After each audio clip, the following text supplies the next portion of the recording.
మన Chiranjeevi vascular and multi speciality hospital దేశంలోనే best vascular and endovascular facilities and all multi speciality care. Hello, doctor Dilip Gude here, physician, Yashoda hospital, Somajiguda, Hyderabad. మనం blood pressure గురించి discuss చేద్దాం. So BP is something అంటే చాప కింద నీరులాగా ఒక ఎపిడమిక్ లాగా స్ప్రెడ్ అవుతుంది. అంటే 20sలోనే ఎక్కువ బీపీ ఉండటం చూస్తున్నాము. అఫ్కోర్స్ దానికి వేరియస్ రీజన్స్ ఉన్నాయి. చాలామంది ఓవర్ వెయిట్ అవ్వటం, అంటే బాడీ మాస్ ఇండెక్స్ పెరిగి ఉండటం. Over weight is one important reason. Over weight అవ్వచ్చు, ఒబిసిటీ అవ్వచ్చు, టోటల్ బాడీ ఫ్యాట్ పెరగటం వల్ల కూడా బీపీ మీకు ఎప్పుడో 50sలో వచ్చే బీపీ 20sలోనే రావటం అనేది చూస్తూ ఉంటాం. సో పెరిఫరల్ వాస్కులర్ రెసిస్టెన్స్ పెరుగుతుంది. That is one really important reason why obese పేషెంట్స్కి ఎందుకు బీపీ వస్తుంది అంటానికి. సో మనం బ్లడ్ ప్రెషర్ బేసిక్గా ఒక రీడింగ్, సపోజ్ హాస్పిటల్కి వస్తారు, క్లినిక్కి వస్తారు, ఒక రకమైన యాంగ్జైటీ, టెన్షన్ ఉంటుంది. దాన్ని మనం వైట్ కోట్ హైపర్ టెన్షన్ అంటాం. అంటే ఎంత ఉంటుందో అనే ఒక రకమైన ఆదుర్ద, యాంగ్జైటీతో కనుక బీపీ చూస్తే అఫ్కోర్స్ అది 140/90 అవ్వచ్చు, 150/100 అవ్వచ్చు. బట్ ఇంట్లో మెజర్ చేస్తే నార్మల్గా 128 ఉంటుంది చాలామందిలో. కాబట్టి ఒక్క రీడింగ్ చూసి మనం బీపీకి మందులు ఇవ్వం. పర్సిస్టెంట్గా ఇంట్లో కూడా, అది కూడా ఒక రీడింగ్ కాదు, 3-4 రీడింగ్స్, అది కూడా over a period of time. And ఒక సండే ఎర్లీ మార్నింగ్ పెద్దగా సౌండ్ లేని అట్మాస్ఫియర్లో, చీకటిగా ఉన్న అట్మాస్ఫియర్లో ప్రశాంతంగా ఉన్నప్పుడు డీప్ బ్రీతింగ్ చేసి, ప్రాణాయామం లాంటి 4-7-8 అంటే 4 సెకండ్లు లెక్క పెడుతూ గాలి తీసుకొని, 7 లెక్క పెడుతూ హోల్డ్ చేసి, 8 లెక్క పెడుతూ గాలి బయటకని మనం 4-7-8 టెక్నిక్ వాడుతూ ప్రశాంతంగా ఉన్న తర్వాత బీపీ చెక్ చేస్తే వచ్చే వాల్యూ కరెక్ట్ వాల్యూ. ఆ వాల్యూ అది కూడా మల్టిపుల్ టైమ్స్ ఇంట్లో కూడా కనుక 140/90 మోర్ ఉంటే మనం మందులు ఇవ్వాల్సిన అవసరం ఉంటుంది. కాకపోతే ఇది ఒక్కసారి బీపీ టాబ్లెట్ వాడితే లైఫ్ లాంగ్ వాడాలి కదా అని చెప్పి చాలామంది వాడరు. ఒక డాక్టర్ రికమెండ్ చేసినా కూడా వాడరు. నా బీపీ ఎక్కువ ఉండి టాబ్లెట్ వేసుకోకపోతే ఏమవుతుంది? ఫస్ట్ ఎఫెక్ట్ అయ్యే organ of course heart, then retina, kidney, brain, ఇలా ఎండ్ ఆర్గన్స్ అన్నీ కూడా ఎఫెక్ట్ అవుతూ ఉంటాయి. ఒక స్టేజ్లో ఇర్రివర్సిబుల్ డ్యామేజ్ కూడా జరుగుతుంది. అంటే మీరు ఒక 2 ఏళ్ళు బీపీ బాగా ఎక్కువ ఉండి మందులు వాడకుండా ఆ 2 ఏళ్ళ తర్వాత బీపీ మందు వాడినా ఈ 2 ఏళ్ళు జరిగిన డ్యామేజ్ని మనం రిపేర్ చేయలేం. కాబట్టి పర్సిస్టెంట్గా మీరు బీపీ ఇంట్లో చెక్ చేసుకోవాలి. Even what ever the age you have, 20-30 ఎలా అయినా సరే మీరు ఒక హ్యాబిట్ చేసుకోవాలి. నెలకొకసారైనా బీపీ చెక్ చేసుకోవాలి. పెరిగి ఉన్నప్పుడు మాత్రం ఇంకా ఫ్రీక్వెంట్గా వారానికి 2-3 సార్లు అయినా చెక్ చేసుకోవాలి. పర్సిస్టెంట్లీ హై బీపీ ఉన్నప్పుడు మీరు హెల్ప్ తీసుకోవాలి. అంటే యూ విల్ నీడ్ ఇనీషియల్గా మీ డాక్టర్ మీకు కంప్లీట్గా సాల్ట్ రిస్ట్రిక్షన్, మీ టోటల్ డైలీ సాల్ట్ అనేది 2 grams కంటే తక్కువ ఉండేలాగా చూసుకోవాలి. ఫ్రూట్స్ ఇంటేక్ పెంచాలి. కంప్లీట్గా oily food, fried food avoid చేయాలి. దెన్ రెడ్ మీట్ కంప్లీట్గా ఆపాలి.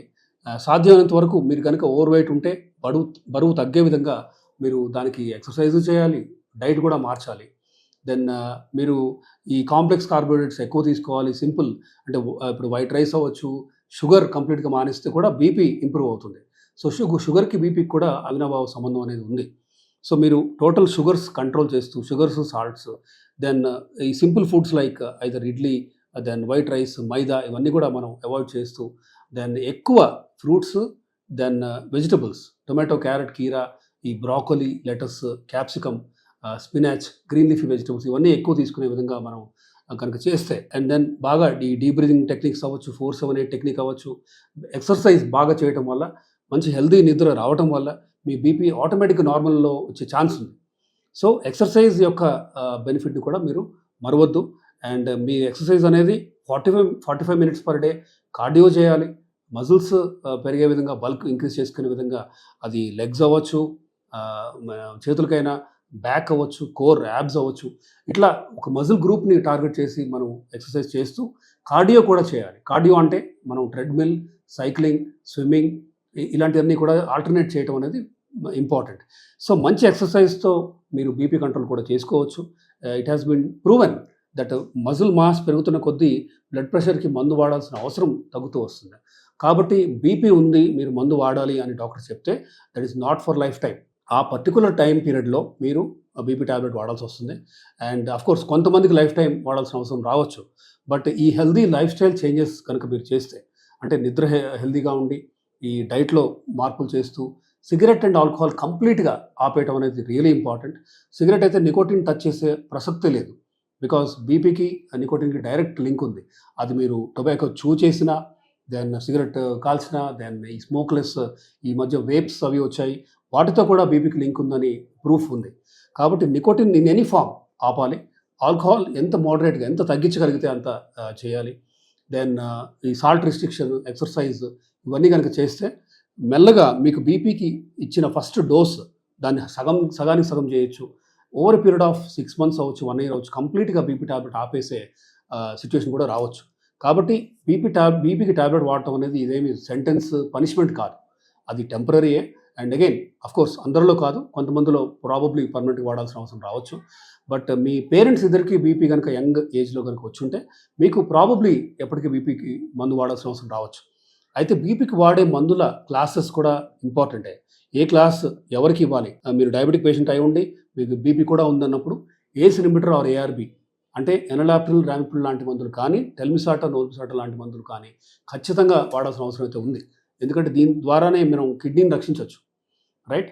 దెన్ మెటప్రొలాల్, దెన్ బిసోప్రొలాల్ ఒకవైపు, సిల్లిడిపిన్ లాంటి మందులు, ఎజల్నిడిపిన్ లాంటివి వేరే వైపు. ఇవన్నీ ఇచ్చిన తర్వాత కూడా అంటే 2 classes ఆర్ మోర్ ఇవ్వాల్సి వచ్చినప్పుడు మోక్సానడిన్, దెన్ ఐదర్ ఆర్కమిన్ ఆర్ మోక్సానడిన్, దెన్ ప్రాజోసిన్ లాంటి మందులు. ఇలా మన టార్గెట్ ఏంటంటే 120/80కి ఎంత క్లోజ్గా ఉండగలమో అంత ఇంపార్టెంట్. సో 120/80 ఉంటేనే మనం ఈ heart, retina, kidney, arteries, brain వీటన్నిటిని మనం రక్షించుకోగలం. సో పెరిగి ఉంటే పర్సిస్టెంట్గా మీరు ఈ ఎండ్ ఆర్గన్స్ అన్నిటికీ డ్యామేజ్ మీకు మీరే చేసుకుంటున్నారు.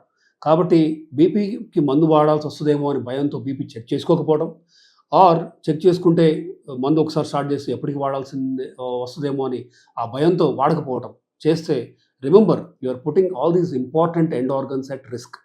కాబట్టి మనం మీ 120/80కి ఇన్ఫ్యాక్ట్ నార్మల్ బ్లడ్ ప్రెషర్ అనేది సిస్టాలిక్ పైనున్న బీపీ <120 ఉండాలి, అండ్ కిందున్న బీపీ <80 ఉండాలి.